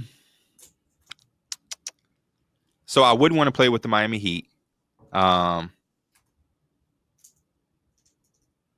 Miami Heat court, Maddie said with WTF, the Miami Heat is too dim. I don't know if you noticed, the Lakers do that too. The Lakers have like the top lights are very dim. I don't really like it. The automatic answer is the Knicks because of Madison Square Garden, but I would say the Clippers, the Intuit Dome. I like the Clippers jerseys. I like the colors. And I like the Intuit Dome. I want to go there badly. And then my runner-up would probably be Charlotte. Charlotte is an underrated city, man. I love the vibes in Charlotte when I was there. I love their colorway. I love the way that the court look. Sign me up. I'll go out there and run with LaMelo. Now, I'm not going to be getting in trouble like some of the other young players was doing in the past. I'm going to be a boring vet. I'm going to sit in the crib, play 2K, get my money, and I'm going to be chilling. You know, you might not catch me out there linking up with the baby and shit like that. I'll be chilling. 510 Adrian wants to know, how do you become more confident when it comes to public speaking or meeting a new person? How do you become more confident when speaking in public? Just by doing it, man. Like somebody asked me this when we did the San Francisco live show. The thing that make me confident as a speaker in public is just not overthinking. I think people mess up when they try to be perfect. So it's just like meeting a new person. So like I'm guessing a new person would be like, oh, meeting a new girl or whatever. The pressure that you feel is the pressure that they feel. The same way you don't want to be awkward, they don't want to be awkward. Like it's a human thing. We're having a human interaction. I'm talking to a human. I think people get too nervous by thinking that they have to be perfect. So like if I did public speaking, if I messed up a word, if I tripped over my words, it ain't an embarrassing thing because everybody in here has done it, will do it, and would have done the same thing. So it's like I don't have to be perfect. Trying to be perfect is what mess everybody up in everything they're trying to do. If you're going to a basketball game trying to be perfect, you're going to have a horrible game because there's no such thing as a perfect game. If you're public speaking and you try to be perfect with how you're speaking, it's human nature to mess up a word or to have a brain fart. You know what I mean? If you're talking to a girl and you don't want to, do something awkward or you don't want to, mess something up, you're going to do it because you're so you're using so much of your brain to be perfect when it's impossible. So be genuine, be real, and people are gonna love that. The human brain allows people to be stupid. People are stupid, but the human brain does not allow people to be fooled. People will act stupid, they'll act fooled, but people know genuine versus fake. So I think you just gotta stop trying to be perfect when you speaking in public or to a new person, to a girl, to a boss, or your new job, you in a new school. Just be you and you'll be good. That's it. But the minute you go up there like, I must be perfect. Hi, my name is Christian. I like you. Everything just start to fuck up. Everything started to fuck up. Well said. Looper.wave wants to know, how did you meet Flex? Been listening to him for years, and it was such a trip to find out you manage him. Also, part 2, do you have any advice for someone trying to get somewhere with music? Would really appreciate your insight. Thanks, P. I grew up with Flex. Literally, that's just like a childhood friend. When Flex met me, I was rapping. And so Flex would come over to my basement, chill. He was playing football, and he saw me rapping, and he rapped. You watch any Flex interviews, and they ask him how he started rapping, he's going to say me. So that's just really where it stems from. And then it turned into something. I obviously stopped rapping, and I managed him. And yeah, now you look up, we both doing our thing. He signed with Def Jam. I'm over here with Omaha Enjoy ESPN, and we killing it. So that's just what it is. As far as making it into music, it's the same thing as making it into anything. You got to just be dedicated. I don't know what role this person is trying to be. I don't know if they're trying to be the musician, the producer, a manager, a videographer, photographer, whatever. It just got to be something you want to do. And that goes into anything. I think music, sports, whatever you're trying to do, you have to have some type of genuine love from it, because it's going to be a lot of bullshit. It's so much bullshit in all of these industries is what I found out. And the only reason that the people who are in it make it is because they have a certain passion for it to put up with the bullshit. But if you don't love it and you in it for glitz, glamour, or money or fame, well, as soon as the bullshit hits you, you're going to fold, because you're going to be like, man, it's too much. This ain't worth it. Fame and money is not worth the bullshit you're going to have to go through. So you got to have some type of love and passion for it, because it will eat you up and spit you out. That's just a fact. I don't make the rules. I wish it was easier. I wish it wasn't political. I wish it was not bullshit you have to deal with. But yeah, people don't want to see you win. People don't want to see you have success. Then people who do want to see you have success, they don't want to see you have as much success as them. Everybody competing. You got people smiling in your face, but then they leave and they go somewhere else and they talk a bunch of shit about you. You got people that want to use you. So if you're not used to all of that, if you don't understand the game and how to play it, you're going to fold if you don't have a passion for it. And so that would be my advice, to not just music, but to anything. You know what I mean? I had to understand that, we use each other. Using somebody is not as bad as I once used to think. When I was young, coming from Chicago, you didn't want to use people, to let people use you. But when I got into these businesses, I started to understand we're supposed to use each other. Christian, you use me and I use you, and we can benefit from it because it's beneficial.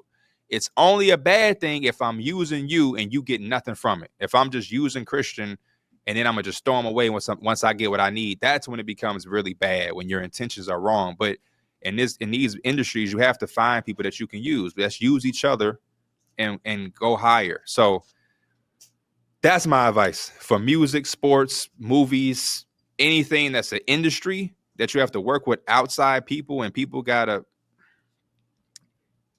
don't do it if it's not where your heart is at. If you in it for some money, you in it for some fame, man, I'm telling you, you're gonna waste your time. You're gonna be very upset. It's a lot of bullshit.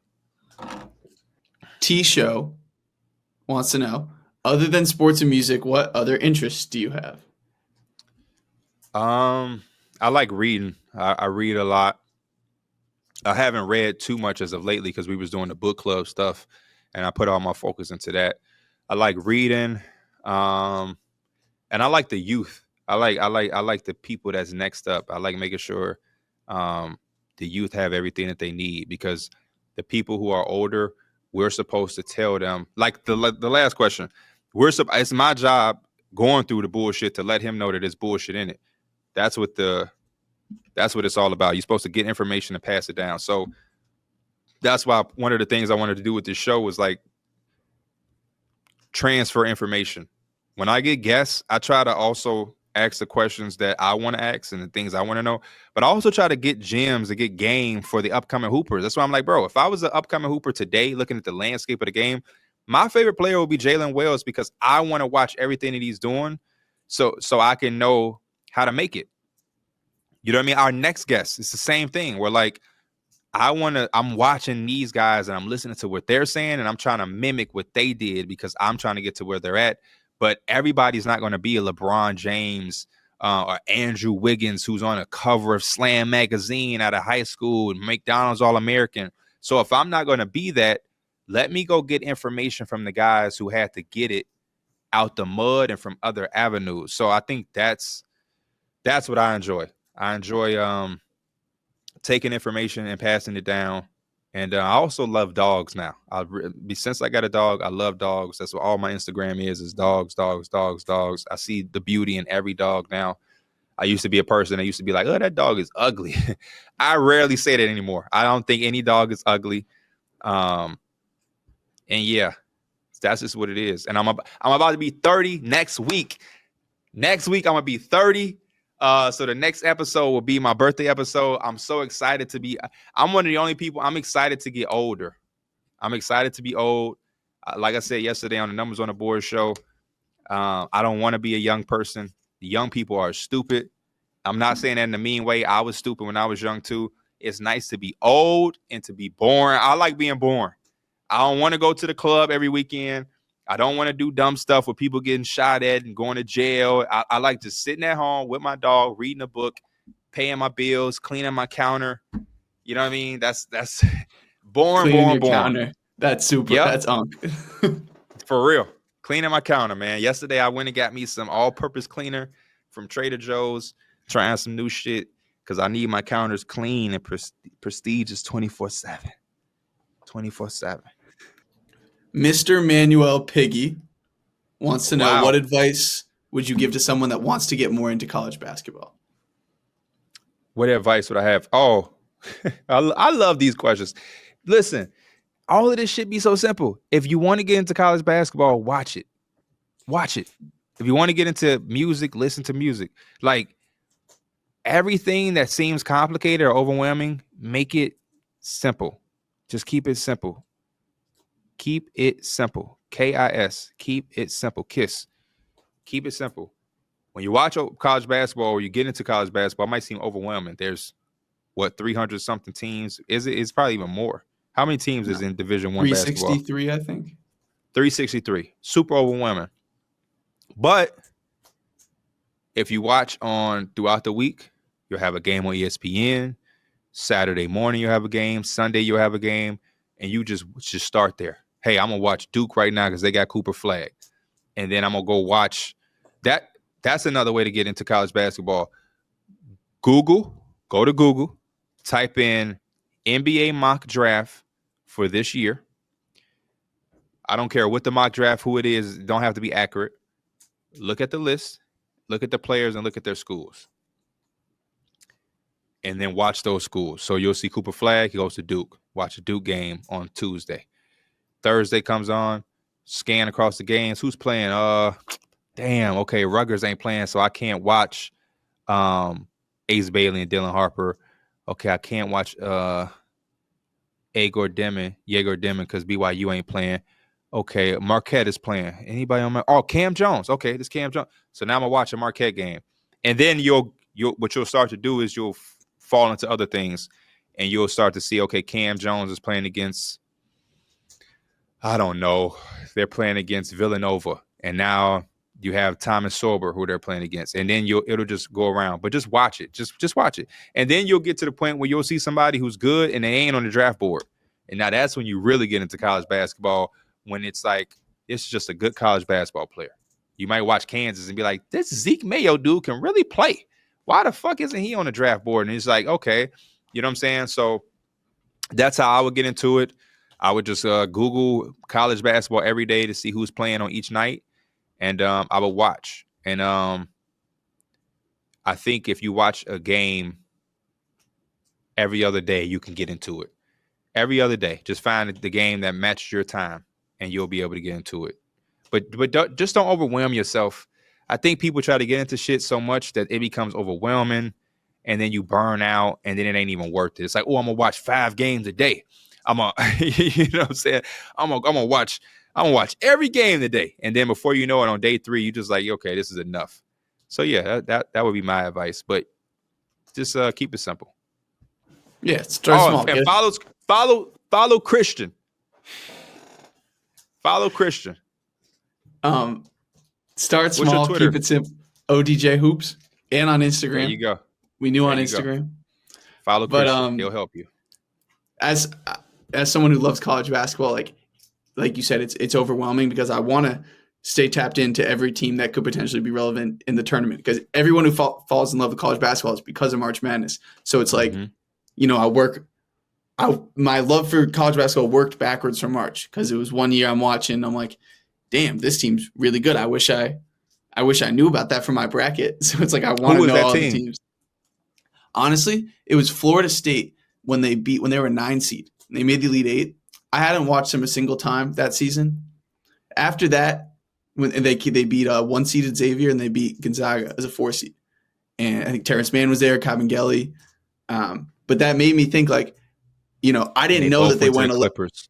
Yeah. I'm like, I didn't know they went 10 deep. I didn't know they were this athletic. I didn't know they were bringing these dudes off the bench that could shoot threes. Like, I didn't know that they were going to be that much bigger than a 1 seed and a 4 seed. You know what I'm saying? So, like, I remember after that, I was just so tapped in. It's like the next year, I remember Nevada was a 7 seed. And I saw Nevada was like, 20-4, whatever, in January or something. Twins? Yeah. So I'm like, let me tap into Nevada. Let me watch a Nevada game or two. Let me get a feel for them. So then when they make the Sweet 16, it's like, I knew the Martin twins were nice. Like, I had watched them. I knew the other players in the team. I knew about Coach Musselman. So it's like, also one other thing. He could shoot. Jordan Caroline. No, it was another one. He got in trouble when he got to the NBA. Huh. From Nevada? Like a banned substance. Number 2. Cameron Oliver? He played for the Raptors. Oh, no, Jalen Harris. That's exactly who it is. Jalen Harris. Gerard Lucas was real recent. Jalen Harris is the guy who was playing for the Raptors. Yes. He could shoot the basketball. He had gotten in trouble. You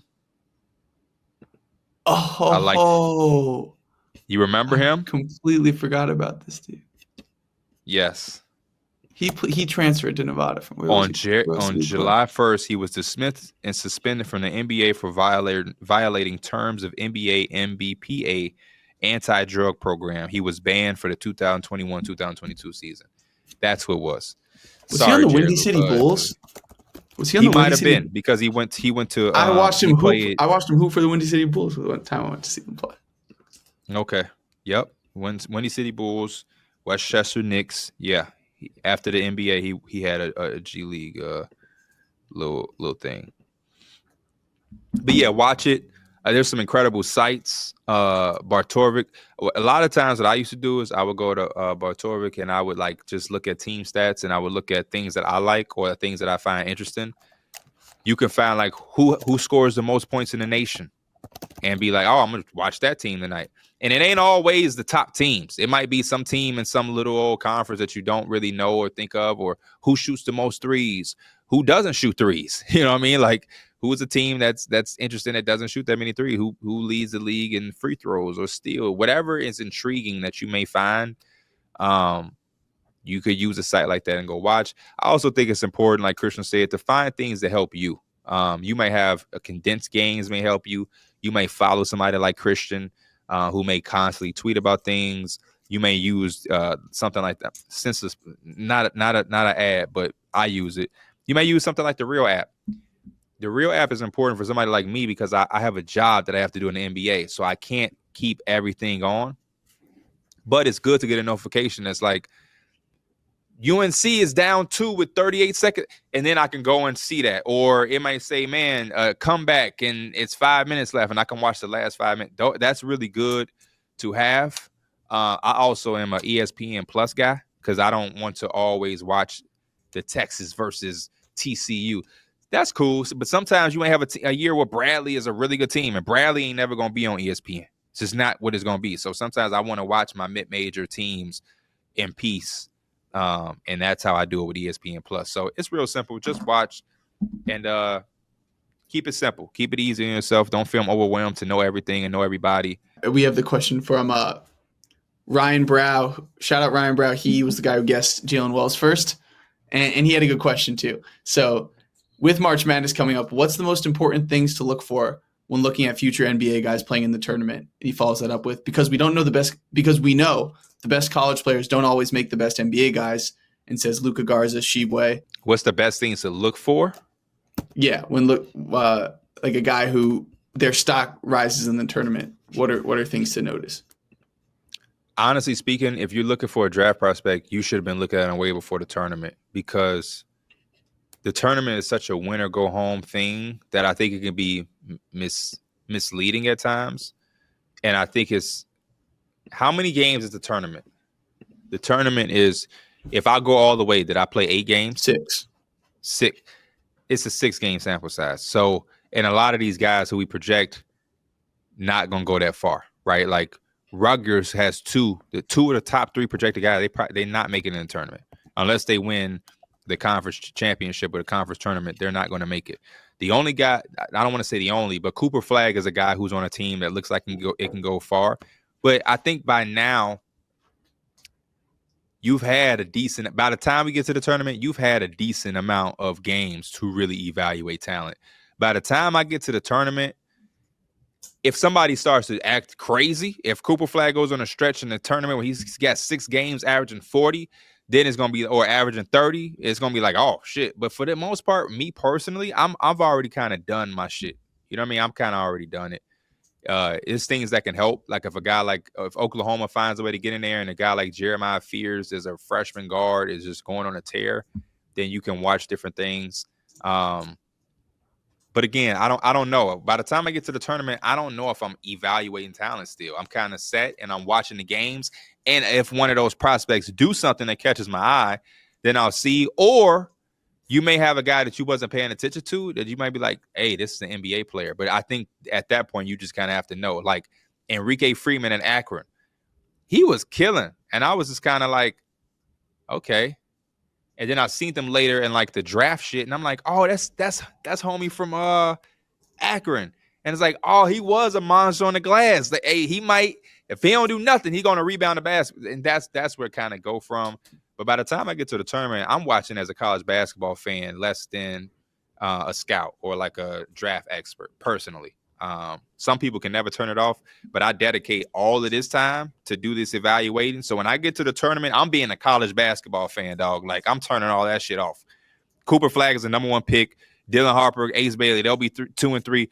I can now be a fan of college basketball. I'm not evaluating shit unless it's just something that just jumps off the screen that I say I have to tune into. But for the most part, the scouting is done, man. Let's be college basketball fans. Personally, that's what I say. That does happen though, where a guy's stock will really change. A couple names that come to mind. I mean, some hit, some miss. Like DiVincenzo wasn't a first round pick, I feel like, before the tournament, right? And yeah, what did DiVincenzo go? He didn't jump up nothing crazy though. He didn't go lottery, did he? He was close to lottery. He was like mid to late first. A guy that I thought had huge NBA upside, mostly because of the tournament, was, remember Jordan Bell from Oregon? He played himself into getting drafted, but then he didn't really catch on. But even him, where did he go? Was he a second round pick? He was a second round. Okay. DiVincenzo went 17th, so he just missed the lottery. 17 to the Bucks. Yeah. If he went 17, he may have had some first round buzz. I don't think he went from undrafted or not on the boards and jumped up to 17. So no way. I can't remember off the top of my brain for that class, but I don't know any stories where a guy was not on any radar and jumped to damn near lottery. And even if he did do it, my point is going to still stand, because those are 2 in a span of how long? You're not getting that every year. Last year, who was somebody that jumped up on radar? Like, I think it's just more beneficial to me to just be a college basketball fan. If you're in it to scout and look for NBA players, you've had 25 to 29 games potentially to do that before the tournament. So, and then you got so much intel on teams now. They're going to play guys certain ways. That's just me. Again, if something jumps off the page, if somebody goes on a tear, I don't know. If Derek Queen all of a sudden goes into the tournament and he's shooting 47% from 3 after not shooting the ball that strong, in a 6-game sample size, I guess you start to be like, oh man, but at the same time, it's just like I personally have not really seen too many cases where a guy was just like nobody, and then all of a sudden it's like, oh man, this dude. I don't know. No, I hear you. One last name. Davion Mitchell went crazy in the tournament, and he played him. I feel like he played himself into a lottery pick because you can fall in love with the guy when he's getting hot like that. Yeah, that entire. But see, they're the best case because they actually, number one, they went on a run, so they played the 6 games. They won the national championship. He played at a high level. Him, Jared Butler, that team. That's to me is the greatest example because I do not believe Davion Mitchell was anywhere projected to. Where did he go? 8th? I don't think he was 8th or 9th. No. Even on the draft day when it happened, I was shocked. I didn't see him as that high of a pick, in my opinion. But that's all that matters is that somebody walked away feeling like. But they would be the best example. Them, Donovan Mitchell. I mean, Dante DiVincenzo. I'll give you those two. But those are also 2 teams that went on the full run. They won the championship. So quick calculations, quick review, quick research in our brains. You have to win a championship. Knipple, if Duke wins the championship and he's just shooting lights out, maybe he can jump up higher. Yeah, right now they have him above certain players, and I'd be like, how? Maybe he's a guy that could benefit from like a tournament run with Duke, and he's just shooting lights out from 3. Isaiah Evans with Duke. What if Isaiah Evans is just killing it and all of us, you know what I mean? Like, I guess you have some scenarios. Is there anybody else that you think in this class that could like jump? It's interesting because when you started saying those guys, I thought about Justice Winslow. I feel like the examples that come to mind are guys that got all the way. Won the championship. Yep. You or would maybe have to like go to the championship. Or maybe like if a mid-major guy like a Steph Curry, when you see him playing at a higher level, maybe that's when you start to say, oh, yeah. You know what I'm saying? But then there's also so many mid-major dudes. Like, remember Thomas Walkup from Stephen F. Austin? It's not like he went crazy. Right, and like that doesn't mean anything. So Steph did it for two years too, didn't he? They didn't make it. They didn't make it when he came back. They didn't. But no. Okay, they didn't make it, but didn't they have a tougher schedule? They played like a UNC before the tournament. He had some standout games. No, he went. No, he had an unreal year. He played more point guard. He was even better, but they just didn't make the tournament. Because they went Kansas. Who else did they play? They had Kansas, Georgetown, Georgetown, Wisconsin, yes, Wisconsin. Wisconsin is who they lost to, right? No, they lost to Kansas because they made the Elite Eight. Boy. That's probably the best. That's probably the best run ever, right? He's had the best run to not go all the way. Because remember, he didn't go all the way. Everybody we named prior to him went all the way. I think he had the most legendary March Madness run of anyone that didn't make the Final Four. And with jumping up in the draft. Yeah. He's got the best run. Yeah, it's so fun. We didn't prep for this. Me and you didn't prep for this, obviously. And we're going off the top of our dome. It's funny that, we come up to the conclusion that you have to go to you have to win it. You have to go on a championship run to really, Davion Mitchell. You're right about Justice Winslow, Dante DiVincenzo. I just don't remember I don't remember. Man, maybe Dante DiVincenzo wasn't on the draft board. It's hard for me to believe that he would be on nothing and just jump up, but maybe. Remember what play it was too? That low key, I feel like it was. It wasn't just that he was hitting all those threes. He had that 2-handed block where he jumped up so high. Yes, he did. And I feel like that was like, and I don't know if it's just because he's white or whatever, but like that was like, it was because he spoke on that. He spoke on that. He spoke on his athleticism and being white, the sneaky athleticism stuff, and that's where they came up with the big ragu, right? The tournament run that's where that came from. If I'm not mistaken. It's so funny to watch that shit because he had no facial hair. Man, like I might go back and watch that now that you just brought that up. He may legitimately have been on no radar and jumped up. Because Josh Hart was their guy. Well, I mean, they had everybody in their top 6 players all made the NBA. Incredible. Another sneak. That's the team with Omari Spellman, right? Spellman, Pascal, Brunson, Bridges, Hart, Hart, DiVincenzo. Dante. Yeah. But guess who they play?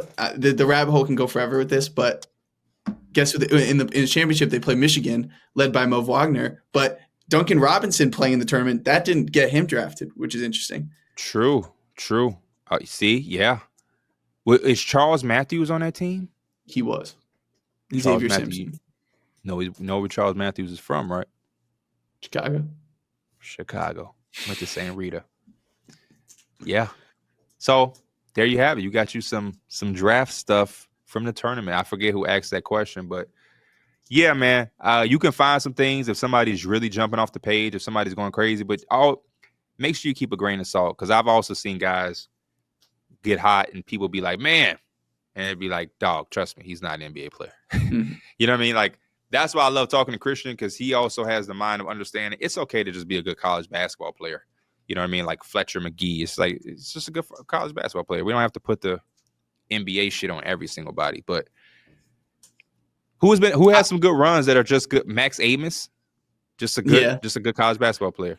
Well, I'm also a victim of I get hyped around a guy in college, and then I start to talk to myself like some of these front offices clearly do. Like, maybe this guy could play in the league. Another name is Tyler Dorsey from Oregon. I thought was like the greatest player of all time on that run. Mm-hmm. He was second round pick, never catches on.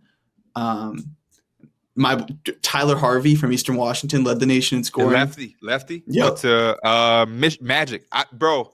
That was my sleeper. I was telling people. I was so in on him too, bro. He had a smooth three with the left. He was a part of a really good Magic. Orlando Magic fans, he was a part of a really good draft class that y'all had, and I thought he was going to be the one. Man. I was so high on that guy. Man, he could shoot the basketball, bro. He started out as a walk-on, by the way, which is crazy. To go from walk-on. You know who a lot of people also had that for? RJ Hunter. I bought that too. I was all over that too. The Celtics got him. I was like, this guy's the best shooter I've ever seen. Yeah, so make sure you take these tournament performances with a grain of salt. You'll though. Carson Edwards played his way into the first round. I was never high on Carson, but I seen the hype. I seen the hype. That's just me being a guy that's watched so much that I know when I'm wrong as well. I'm wrong on some things too. But I was not big on Carson Edwards. I was not big on Tyler Dorsey, but I understood the Tyler Dorsey hype. Don't get me wrong. I understood it. And when he got to Atlanta, I was like, okay, this would actually be decent for him. I'm trying to think if there's anybody else. But I definitely remember my boy Harvey. Oh, man. The lefty, man, he could shoot the ball. It's going to be some Orlando Magic fan that watched this and know exactly who we're talking about, by the way. He had a G League game where he hit like 12 threes or something, and he hit like 7 in the fourth quarter. It was one of the most unbelievable basketball performances I've ever seen. I don't want to say confidently, but I might know what you're talking about. I'm surprised you remember that. This wasn't that recent, Christian. I was a freshman or sophomore in high school. It was like 2014, 2015. And because Georgetown still had the old. He might have. Was he a part of that class that got Mo Harkless? No, Mo Harkless came before that. No, he was 20. Mo Harkless was 2012. So he came with. I got to see that Orlando. Tyler Harvey. I'm very confident. It was 2014. Tyler Harvey was probably a part of that class that got Kyle O'Quinn, another college basketball stud. Yeah, he probably got himself on the board after Norfolk State beat Virginia. That was earlier. That was a couple years earlier. 1,000%. What year did he get drafted? Let me just see real quick before we end this. 2012. He got drafted 2012, second round. And the Magic in this draft, boom, Providence. Andrew Nicholson. Yeah, this is the draft. Okay. So Harvey was 14, you said? Yes. So I'm looking at the 2014 draft. 53rd overall. This is off the dome, by the way. Okay, so no, he must be in the 2015 draft then. The 53rd overall pick is not him. No, it was definitely 2015. Damn it. 2015. Okay, sorry, viewers, we're about to get this right. Harvey, no, he's not. This is Sir Dominic Pointer out of St. John's. Tyler Harvey was the 51st overall pick to the Orlando Magic. Very close. If you would have got that right, it would have been crazy. Yeah, he was a part of the draft class that brought in Mario Hezonja. So they brought in Hazonia. They brought in Harvey. And I felt like it was one more person that they brought in. Not Jonathan Isaac, right? Nah, just those two. Shout out to the Orlando Magic. Hey, it's been an incredible episode. I appreciate everybody for tuning in. Make sure you get active in those comments. Always, always, always be thinking of Q's with P, because Christian's going to always be combing through trying to find the best questions. And like he said, he's trying to go big. So don't just limit yourself. So from me, from Christian and the team over at Enjoy, we will see y'all next week. We out. Peace. Big face. Enjoy.